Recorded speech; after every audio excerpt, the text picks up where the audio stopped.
The Comfortably Zoned Radio Network presents Weighted Donuts with your hosts Wayne Unger and Craig Stier.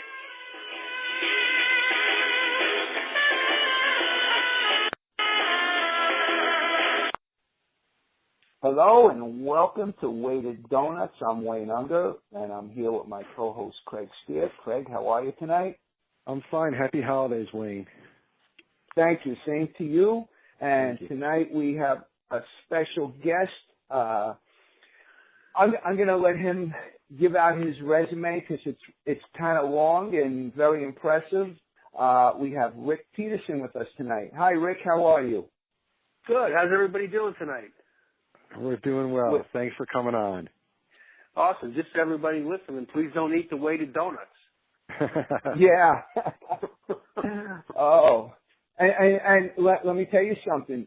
Don't eat the Dunkin' Donuts. All right. Okay?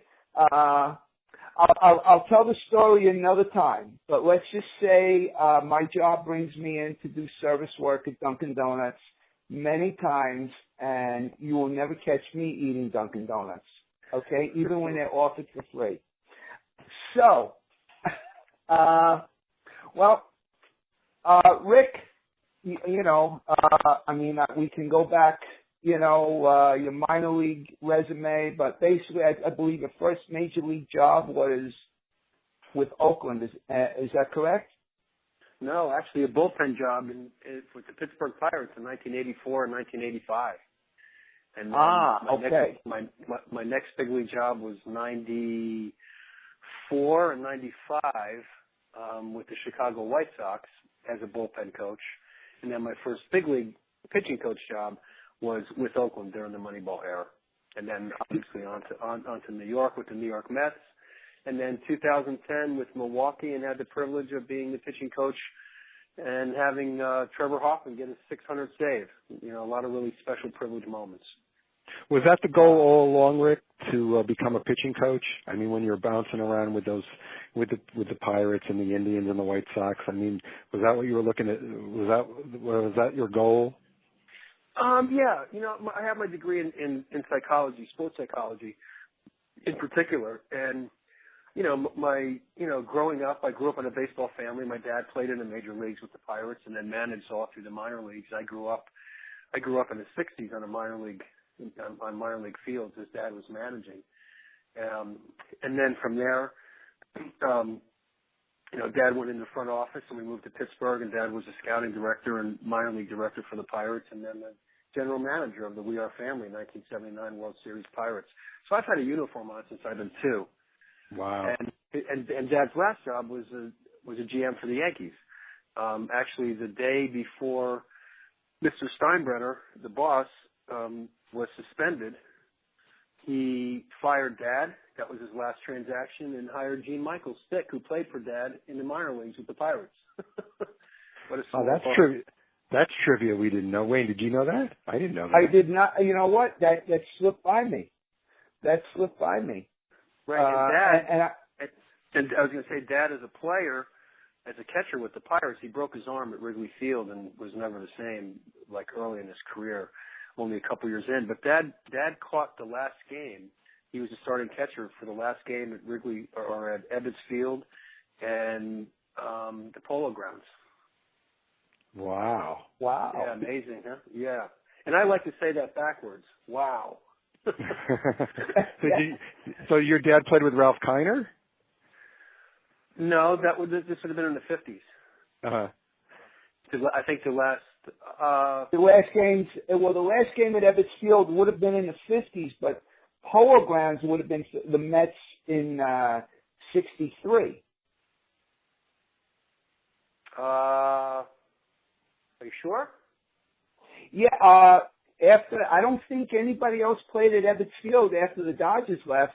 The Mets played in the Polo Grounds in 62 and 63 because people always ask me how I ended up a Yankee fan growing up a mile and a half from Shea Stadium, and I tell them when I became a fan, like the Mets didn't even exist, and in the first 2 years they didn't play at Shea.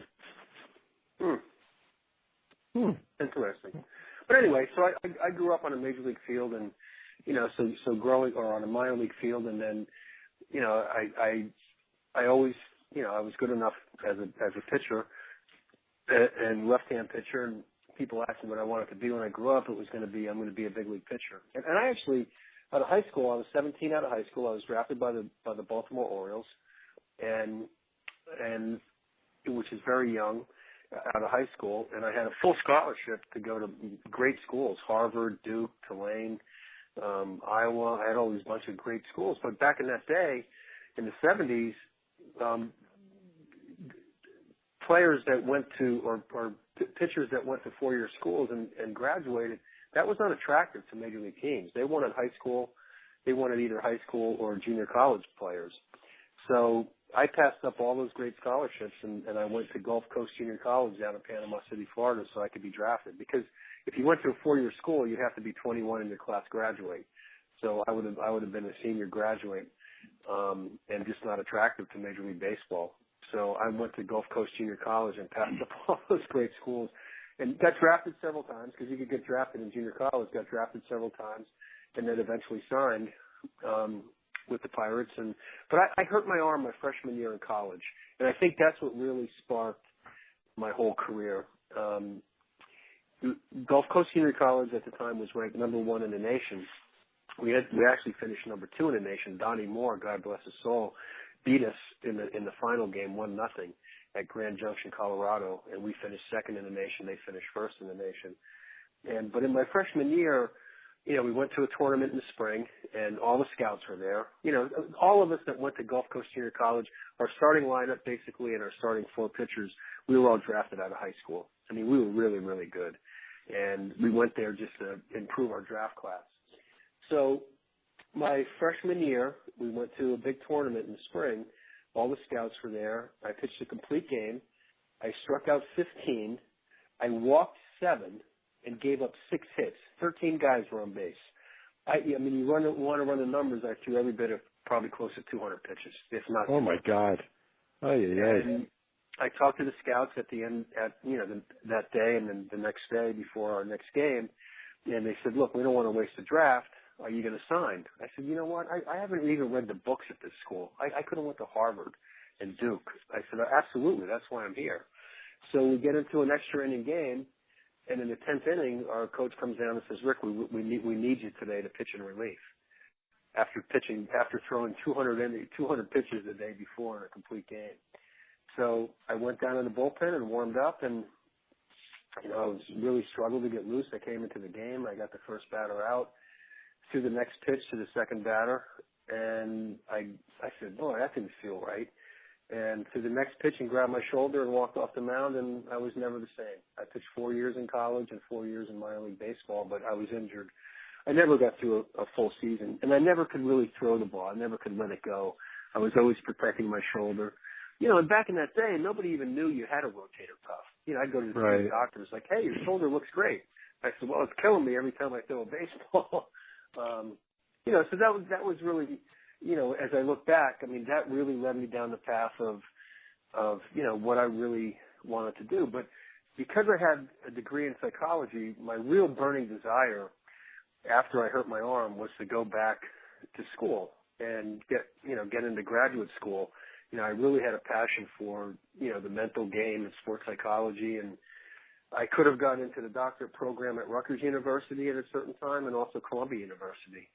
And so I was out in San Diego. I went out to San Diego one winter in the off season, and I'd never been out to California, and everybody said, San Diego, that's where you got to go.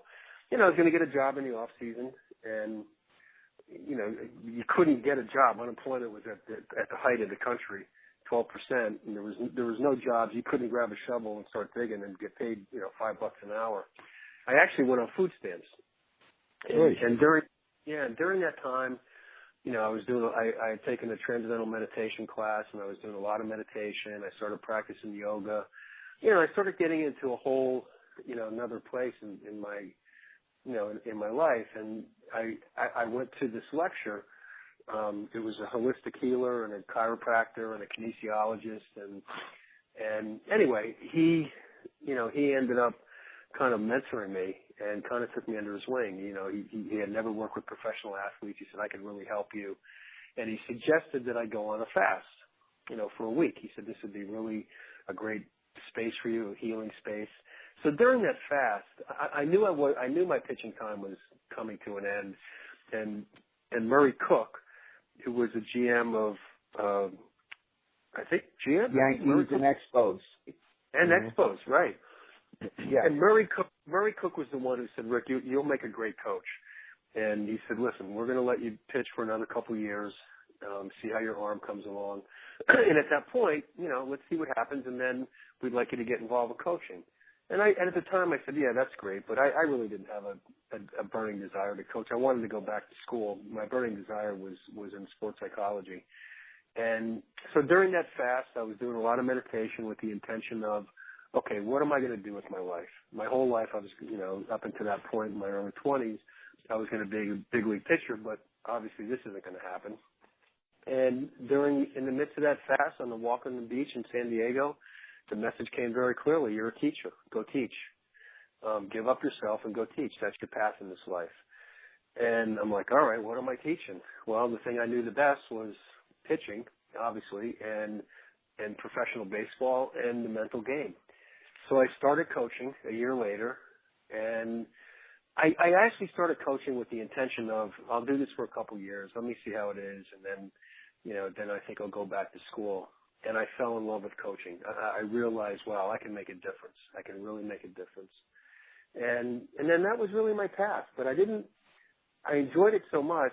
I enjoyed the journey so much. I never looked at like where I wanted to go. I was totally focused in the moment, in the present, being mindful of making a difference where I was at that moment.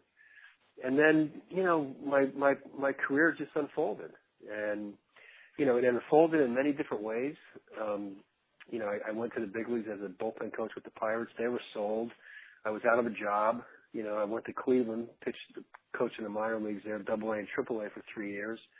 Wasn't happy there and left and went to the White Sox. The White Sox, that's when my whole career turned around. And in 1989, that was my first year with the White Sox. I was going to be the pitching coach in Birmingham that year when I went to spring training.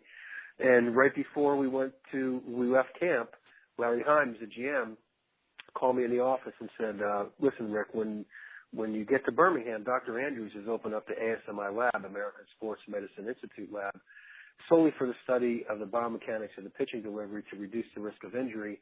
And you, representing the organization, are going to start taking our pitchers into the lab. And, you know, I remember walking out of the office, and I was in the hallway. Nobody was around. And I said, like, oh, my gosh, what the heck did I get myself into? This is not baseball. Are you kidding me? Biomechanics. And I was really the first uniformed person to walk in that lab. And, you know, that's really what, you know, led me down that path. And then during those 5 years with the White Sox, I also co-directed the sports psychology program with Dr. Charlie Marr, who heads up the doctorate program out of Rutgers University at the time. You know, so I was pioneering, you know, starting in 89, you know, I really became a pioneer. Here I grew up traditional baseball, and now it's biomechanics and it's sports psychology. We were doing something that no one else in baseball had ever done before. And I ended up getting to the big leagues with the White Sox and ended up getting fired in June, along with Gene Lamont and Jackie Brown. And then went to, you know, but during that time, I mean, you talk about special times. I was co-directing the sports psychology program, and I did a presentation in Instructional League. You know, we did it by position, and I did a presentation on the key factors to highest level of motivation and what is fear, worry, and doubt, the fear motivators. And I'm doing this class with the outfielders with Michael Jordan in the class. Yeah. Yeah, I mean, and so, you know, I mean, when I look back on my career, I mean, here I am doing a lecture, and Michael Jordan's in there on motivation and how to deal with fear, worry, and doubt. You know, just unbelievable how privileged my career has been. And then from the White Sox, I went to Toronto, and I was fired in Toronto 2 years later. So within 2 years, I was fired twice. And when they fired me in Toronto, they said, listen, you know, professional baseball is not ready for all the sports psychology and biomechanics, and you really need to think about maybe college and another career path. And I said, wow, and I left Toronto, and, shortly after that I get a call from Oakland saying, listen, we're looking for a pitching coordinator, and, we're really interested, we like, what you represent. And Billy Bean and Sandy Alderson hired me to come in as the coordinator. Billy Bean made the phone call? No, the phone call came from Keith Whitman initially, who's still the minor league director. Uh-huh. And I eventually flew to Oakland, and I met with Sandy Alderson and Billy Bean and Keith Whitman and a whole other group of people, some people that most of the fans would never recognize the name. And they brought me in as the minor league coordinator, and I came to Instructional League in the fall of 1997. And there was Tim Hudson, that year. And then in spring of 98, there was a lot of friction going on there. Billy Bean, that was Billy Bean's first year. He came on board. Sandy went into the commissioner's office, and then Billy Bean came on board to be the GM in the first couple days of spring. And, so I don't know, there was a lot of friction. I mean, things that I didn't know really was going on because I was coordinating, all the minor league camp. And then 2 days before the season was ready to start, actually J.P. Ricciardi was one of Billy's right-hand guys. And Billy sent J.P. down to minor league camp, and I didn't know really what was happening. And J.P. said, hey, would you mind if I just kind of shadow you and follow you around for the next week? I want to know what this pitching program was all about. And I said, no, I'm happy to hear that people are interested. And so he got back to Billy, my understanding, and said, Billy, this is your guy right here. This is what you're about. And long story short, 2 days before the season was ready to open, I get a call in my hotel room about 1 o'clock in the morning saying, listen, they fired the pitching coach and you need to call Billy. You're the pitching coach. I'm like, wow. Smokes, So I call Billy, and we're on the phone. He says, hey, look, you got to take a leap of faith for me. I want you to do this. I want to put this pitching program in. And, long story short, I go to the big leagues in the next couple of days, and it was really challenging, coming in at that, in that kind of environment at that time. Art Howe didn't really know me at all, other than to say hello. And, I explained to Art, I said, Art, this is a really different program. There's things in here that you've never seen before, but Billy wants me to put this in, and I'm going to put it in. I don't know if it's going to work in the big leagues or not, but I'm going to find out, because I'm either going to do this or I'm not. And I'm going to find out if this, what has worked all through the minor leagues, if this actually works with biomechanics and drills and predictive analysis and so on down the line. And, that's really how it started. And then, so you think about getting fired twice within 2 years, and then my career totally unfolded. And then, here we go in Oakland, and we start making this run. We win 102 games.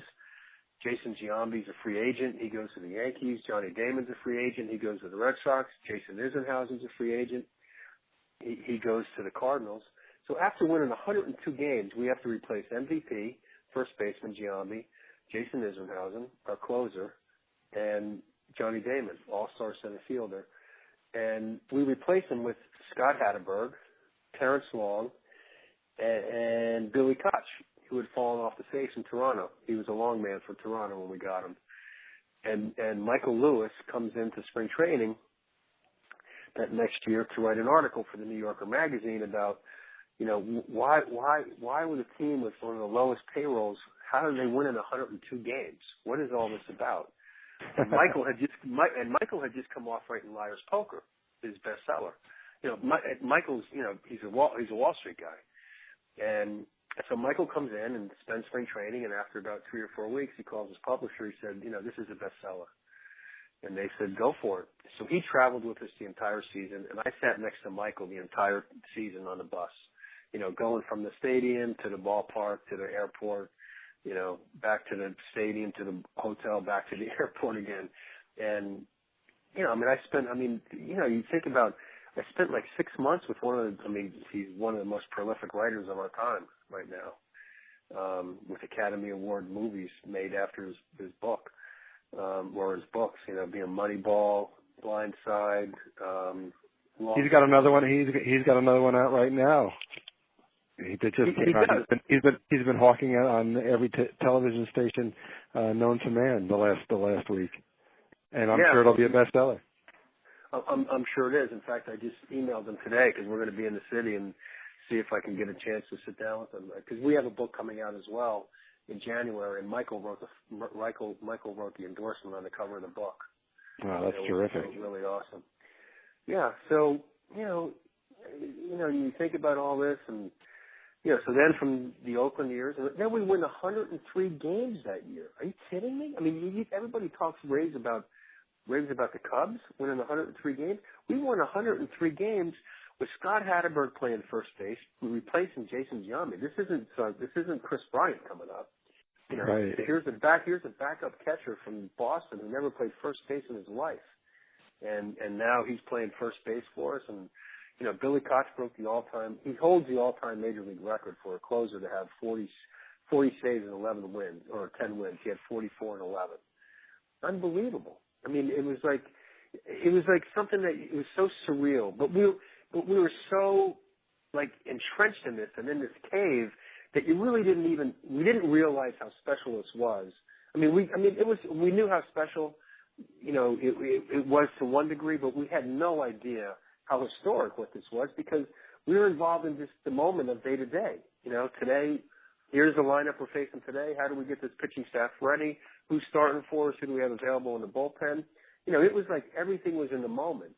And then when I came, and then I was going through a really difficult personal time in my life, and living on the East Coast. I have 3 sons, that were young at the time, and I signed a 4-year contract with Oakland, and started going through this really terrible divorce at the time, and I had to go to Billy Beane and say, Billy, he says, how you doing? I said, Billy, professionally, I'm at the very top. From 1 to 10, I'm a 12. Personally, I'm about a -5. I said, I'm dying off the field, and I need to get to the East Coast, Billy. And Billy said, listen, I'm not going to let you out of your contract. I said, Billy, I'm not talking to you as an employee, as a pitching coach. I'm talking to you as a dad.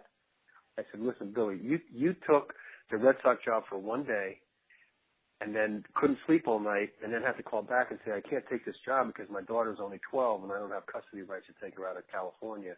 And as a dad, you turned down this unbelievable opportunity with the Red Sox. I said, I'm talking to you as a dad.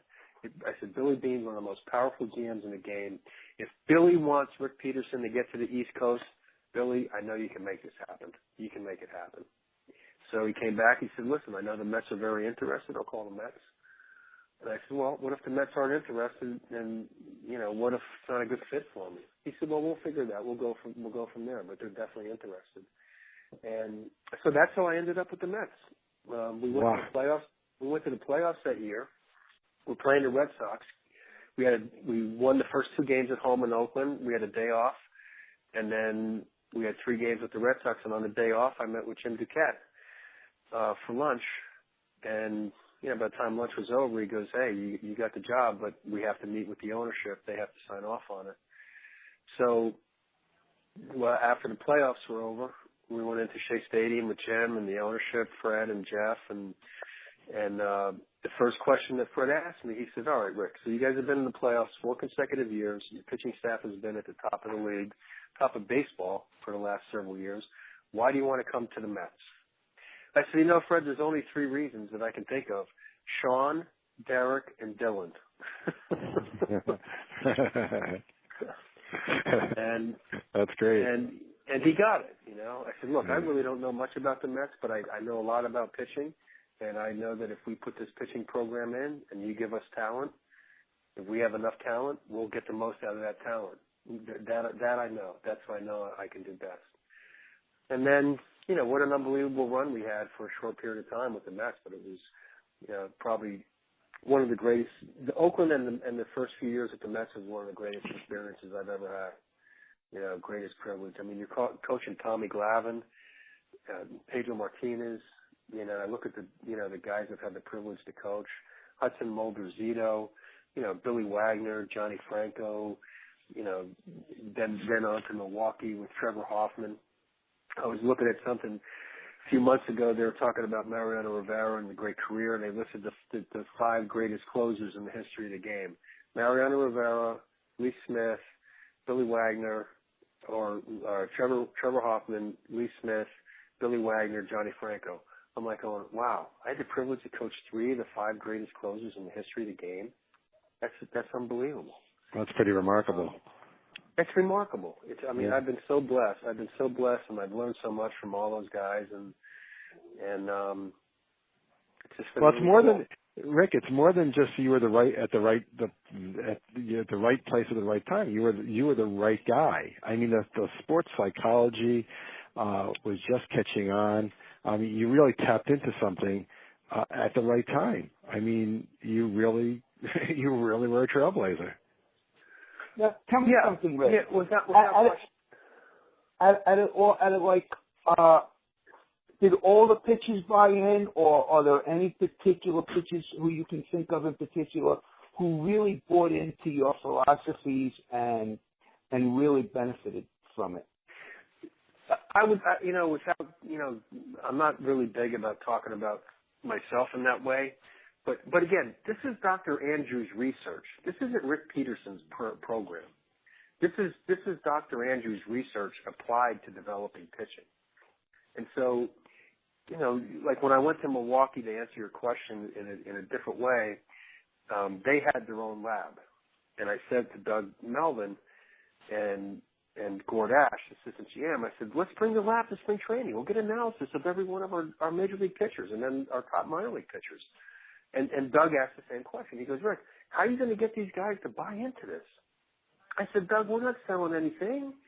I said, hey, look, they'll go out in the morning, they'll work out, they'll come back for lunch, lay out filet mignon, lobsters and crab legs and veggies, and see if they'll eat it.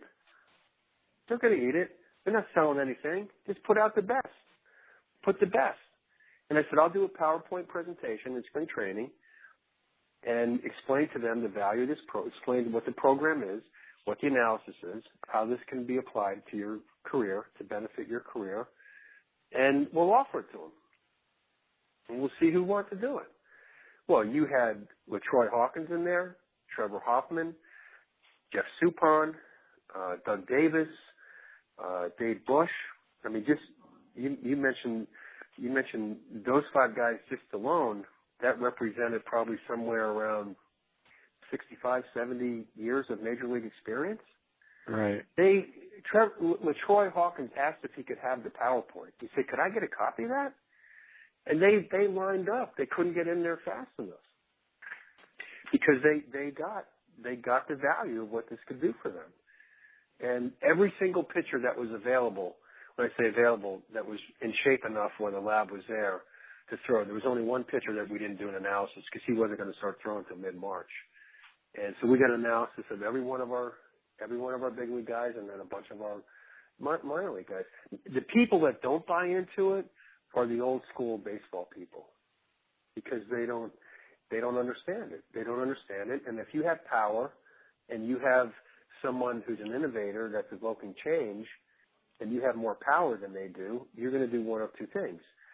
You'll either embrace what's the new innovation, or you're going to try to eliminate that person from that environment because you don't want them around because they're a threat.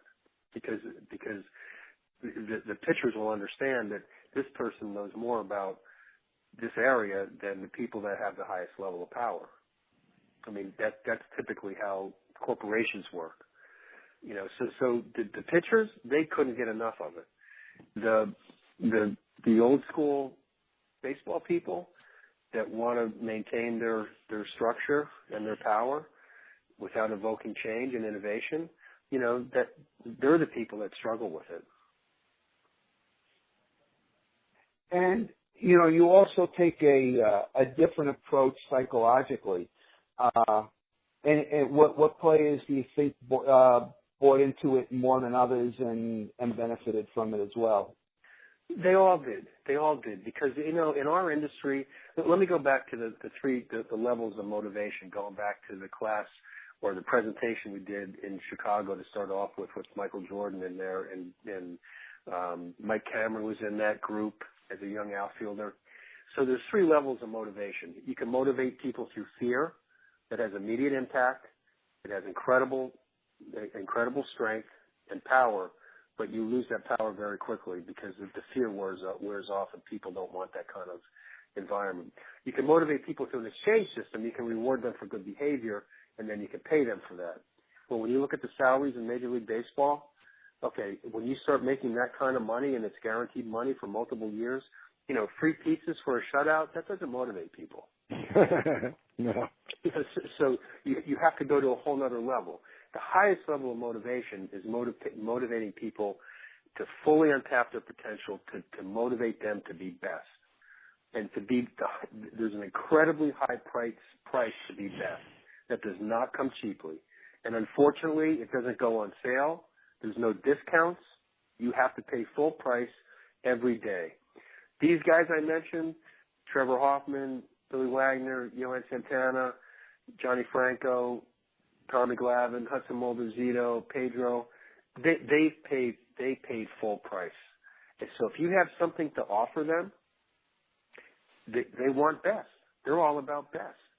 And if you show them something that'll help them, that's why they're best, because they have an open mind. They have a growth mindset, as opposed to the old school regimes. They have a fixed mindset. They're stuck in their beliefs, and they're going to stay there. But when you offer something, and especially when you can show them the research and development behind what you're offering, it's one of my favorite quotes, and I'm not sure who the author is.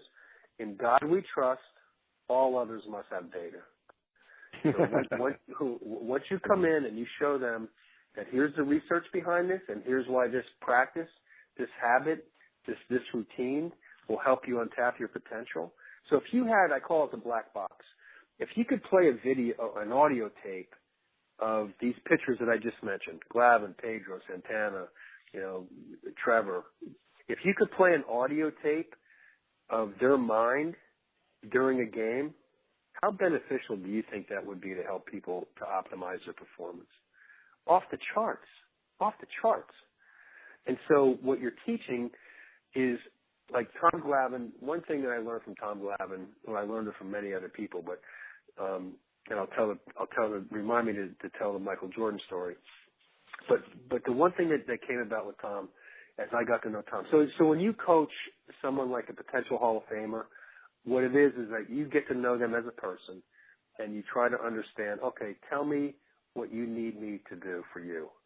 I'm your servant. What can I do for you? And so they teach you about them. And then once they teach, so if you're a great teacher, you're synonymous with a great student, because it's impossible to be a great teacher if you're not a great student. And so what I learned from Tommy, he said, Rick, always keep my mind focused on the process. If I get off the process, bring me back to the process.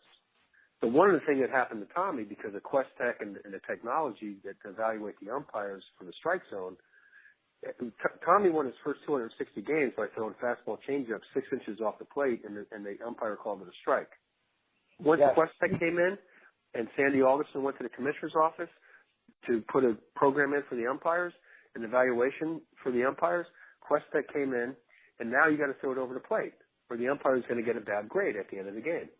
It's that simple. So once that came in, Tommy was the poster child of getting squeezed by the umpires, because it's like, wow, we can't give him a borderline pitch. And Tommy gets so frustrated with the umpires because he's making great pitches and they're calling them balls and they're right on the edge. But for the umpire, if you call that a ball or a strike, they're both correct. You both get a correct evaluation. So you can't get a bad evaluation if it's on the edge. So it's more comfortable for an umpire to call that a ball. It's safer for him to call it a ball than it is a strike. And at that particular point, it was like 80% of those pitches that were on the edge the umpires called balls, where they could have been called strikes, but it's a safer call for the umpire, and they get a correct call on it. So Tommy had to make, these incredible changes late in his career because of Questek. He had to totally change his game.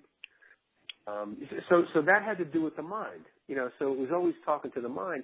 And I guess the best way I can say this is that your mind is your master and the body is the servant. You have to master your mind and the body will follow. It's so true in all walks of life. It's true. Every walk of life, right? Yeah. Is that what your book? Is that what your latest book is about? You touch on all this? The book is co-authored by Judd Hoekstra. We do. And the name of the book is called Crunch Time, How to Be Your Best When It Matters Most. And it's about, the big idea of the book is to reframe a pressure situation and shift it from a threat to an opportunity to optimize performance. So so Moneyball reframed our industry. When I came to the Mets they debriefed me about Moneyball. They bought over 100 copies of the book and put it out throughout the entire organization, and then we did conference calls to do book reports to make sure that people understood what this was about. So like for example, one of the greatest comedy shows of all time was Seinfeld, who happens to be a Met fanatic, and I met Jerry and talked to him about his philosophy of writing a show and the process. But every Seinfeld episode is a comedic reframe. That's what it is. So the ability to reframe a situation, and if you can bring humor to it, so anytime that you're under crunch time and you have a threat that you have to deal with, the question you have to ask yourself, what's the opportunity? What is my opportunity right now? And if you shift that attitude towards the opportunity, you'll find the opportunity. Now your mind goes right to the solution as opposed to dwelling on the problem. That's interesting. And the book comes out when, in January, did you say?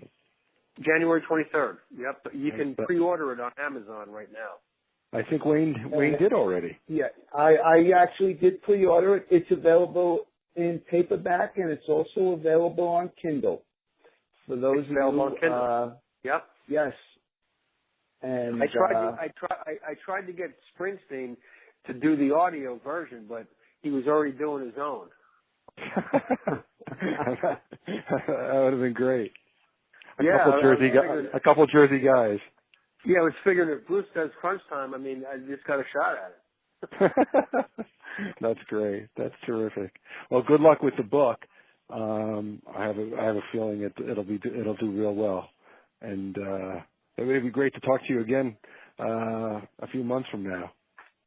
Yeah, awesome. I'm looking forward to it. But the motivation to do the book, I've done probably over 30 corporate speaking, keynote speaking events over the years, and one of the presentations has been the leadership lessons from Moneyball, and it's been very well received. And people kept saying, Rick, you need to think about doing this. And I said, well, I'm a full-time pitching coach, so I don't have much time for much else. So I'm now moving to a new chapter in my career, and I'm going into corporate speaking. So hopefully all the listeners here, you're getting a snapshot of what some of these topics are about, right now, and we look forward to the opportunity to make a difference in the space where the listeners are listening to. Rick, I work for an investment bank in the city, and I'm telling you, this is the kind of talk that would go over really, really well in this area. I'm telling you. So, well, give me a call when we get off the show. Yeah, Rick. Quick question: do you have a website set up to book your speaking engagements, or is there any particular preference for contact? Yeah, we do, and we're finishing it up as we speak. Literally, we had about an hour and a half call today with the website designer, and it should be live at the end of this week or the beginning of next week. I take that back. At the end of next week or the beginning of of somewhere around the 15th or so. It's called Rick Peterson Coaching. Okay. RickPetersonCoaching.com. And if anybody loses that and they need to get in touch with Rick and they'd like Rick to do a speaking engagement, just reach out to me on Facebook. I'm really easy to find, and we'll put you two together. So that's great. And Rick, thank you very much for coming on. And I know you were pressed for time. You stayed on a long time, and I really appreciate it. And we hope we'll have you back. And because we'd like to also pick your mind, about, we're big on personnel as well. We like talking about players, trades, analysis, and everything else. And we'd like to pick your brain on all matters baseball. That's awesome. Can we plan on doing something around mid-January to the 20th, 15th to the 20th? That'd be terrific. Absolutely. Oh, that'd be terrific. We'll be in touch. Yeah. All right. I'd love to. Great. All right. Rick, again, thank you very much. You have a great night and a great holiday. Yeah, thanks for your time, Rick. We'll speak to you soon, okay? Thanks, guys. Stay tuned. Okay. Okay. Be well. Bye. Be well. Thank you. So, Craig. All right, my friend. I know you got to go. So, we'll speak say to goodbye you for later. us. All right. All right. Good night, everybody. I hope you enjoyed the show. It was great insight for me. Have a good night and happy holidays. Speak to you next week. Bye-bye.